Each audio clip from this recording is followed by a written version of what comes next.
Thank you for joining us here at noon. Our weather impact team is tracking a severe weather risk. Nathan Scott is tracking the latest model showing the timing of the system. Nathan, what can you tell us? Good afternoon, Jurnee. We are watching for the potential of 2 days of severe weather. Not a guarantee, but the possibility is there. Let's talk about this evening. First of all, here's the latest, the newest information from the Storm Prediction Center. It has still a 2 out of 5 or a slight risk of severe weather for Hot Springs, Arkadelphia, and over into west and southwest Arkansas. The threat drops down to a 1 out of 5 or a marginal risk here in a large part of central Arkansas. And then there's been a pretty significant update for Friday's severe weather risk. It's dropped off significantly in west Arkansas, but it's still a 3 out of 5 or enhanced risk for locations just to the east of Little Rock. And I think there is going to be the potential that storms could get nasty Friday afternoon, evening into the night, primarily for northeast Arkansas and east Arkansas.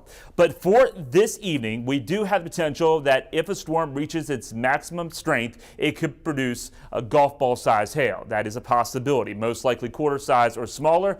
The damaging wind threat, it's there, and we can't rule out there could be even a brief tornado, but that threat is fairly low. Here is the hail risk with future radar. You notice the hail threat in the purple. That's the highest risk. Take through time here. This model does show the potential of a storm developing in that greatest hail zone. So this storm may be able to produce hail 7, 8 o'clock into southwest Arkansas. Other models are saying there's going to be more coverage of storms. Right now, there's a lid on the atmosphere, and with that lid in place, the coverage could be limited. But we'll have that chance of scattered showers and thunderstorms make its way across central Arkansas while you're sleeping tonight. But those storms will weaken in strength as they push their way into central Arkansas. Visible satellite, it's all quiet right now. Temperatures already warming up. It's the upper 60s to lower 70s. I'll have more on the severe weather potential on your Friday coming up. Nathan, thank you.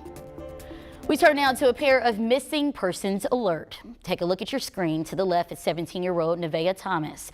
She was reportedly last seen in Little Rock on Tuesday. And on the right is 29-year-old Tara Lynn Mitchell from Arkansas. She was last spotted at the West Palm Beach Airport in Florida. Their disappearances are not related. However, if you see them or know about their whereabouts, please contact police. Our team has learned new details in the civil case against a former Arkansas psychiatrist. Brian Hyatt had been accused of unlawfully detaining patients at Northwest Medical's behavioral health unit. Just yesterday, a judge approved a request to begin the trial by September of next year.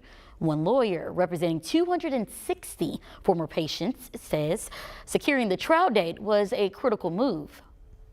We appreciate the court listening to us and taking this matter seriously and understanding how significant these cases are and understanding that for the parties and the groups to work forward towards some resolution, we need a deadline, we need a trial date. The lawsuits against Hyatt have been combined. What needs to happen now is for 2 initial cases to be selected to set precedents for those to follow.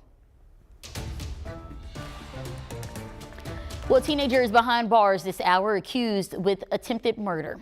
Overnight Friday, deputies were called to a home in Polk County.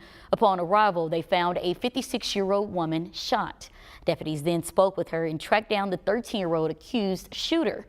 Reports indicate the two are related. However, there's no word yet on what led to the shooting. In Searcy, a man was picked up for physically abusing his child. Hospital staff reportedly said that Alfrederick Alcorn was abusing his 8-month-old. He is now in custody on 3 counts of first-degree domestic battery. Alcorn will appear in court on May 6. Where your time now is 12:04. A new app provides expecting moms with direct access to critical resources. It's called Pregnancy Plus. It's the latest push to advance maternal health care. Medicaid applications, breastfeeding support, and providers can all be found within. The app has been live for weeks now, and it's allowed over 2,500 Arkansas families to have access to important information. We see this app as a kind of form of connective tissue between the different things that are being done across the state and centralizing information so that removing one barrier for moms that they're facing. Pregnancy Plus is available nationwide. However, once you sign in, you'll receive free resources specifically catered to the Arkansas region. Developing at Conway School District, a meeting last night drew a crowd after a charter school proposal landed on the agenda. Almost immediately, the board pulled that item down. The proposal would apply for 2 charter schools for the junior high and high school and add a virtual learning option. The district superintendent acknowledged the community's concerns that surrounds the plan. I think the word charter can get people's attention very quickly, but the label on it, in order to do this, it has to be under a charter conversion. The board listened as community members shared their frustrations. Ultimately, it was decided to drop the items from the agenda altogether. Today, a big milestone being reached for upgrading the Arkansas School for the Deaf and Blind. We're only hours into that event as it got started this morning. THB had already reported on the school's aging facility. This is pictures you see right here on your screen. And the governor wasted no time promising to make changes. She's attending today's groundbreaking ceremony. So is our camera crew. So expect that new sound and video tonight at 5 and 6. Judge Barry Hyde is wrapping up his State of the County address. The Pulaski County judge delivering the remarks in effort to highlight recent achievement. Simultaneously, he spoke on plans to move the county forward. We had a team there also. Those new details will air in our later newscasts. Ukraine will soon be supplied with more U.S. weapons. This as the U.S. urges Moscow to agree to a ceasefire proposal. Holly Williams is in the region with the newest developments.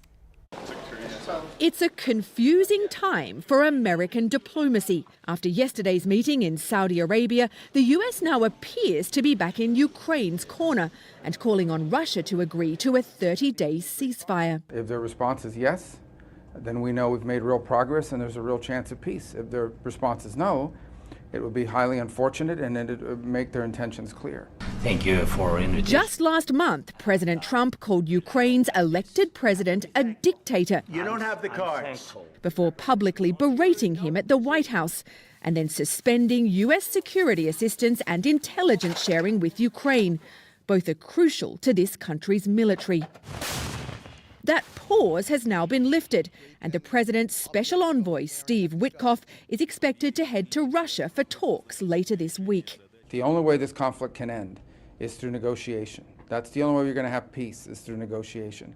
Through 3 years of war, the U.S. government has committed well over $100 billion to support Ukraine. Separately, many volunteers have come from the U.S. to help as private citizens. All right, the line is hot. We've seen them training Ukrainian soldiers. Unless our bullet is going where we want it to go. And it's thought hundreds of American volunteers have signed up to serve with Ukraine's army. Now, the question is whether Vladimir Putin will agree to a temporary ceasefire. His forces currently hold the momentum on the battlefield. But like Ukraine, Russia is thought to have suffered hundreds of thousands of military casualties. Holly Williams, CBS News, Kyiv, Ukraine. NASA is launching a homecoming mission for 2 stranded astronauts. That story ahead at 12:19. And over the next few days, the weather could get a little bumpy here in central Arkansas. We do have the THV 11 weather impact alert on Friday. It goes from Friday afternoon all the way through the nighttime hours. The best chance of severe weather will be in east and northeast Arkansas. I'll have all the details you need to know next. Well, there's a full lineup on THV 11 Plus. We're streaming extended weather coverage at 2. Then at 2:30, there's Locked On Razorbacks. Getting Real streams at 4, then THV 11 News at 5. Download on your TV and watch for free.